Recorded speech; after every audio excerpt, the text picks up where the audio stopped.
সাধনা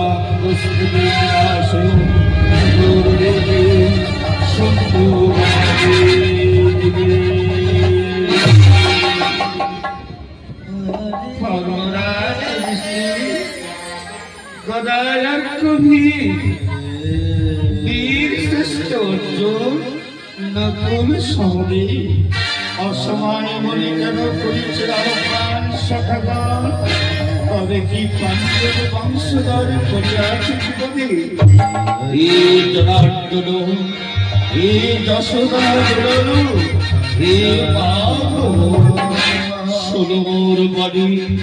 কৌরব পাণ্ডবে বাদল রাবণ কৌরব বংশ করিয়া নিজ নিজ আত্মীয় স্বজনকে হত্যা করি কৌরব বংশধরকে হত্যা করিয়ে পঞ্চভাগ পাপ করেছি পাপের ভার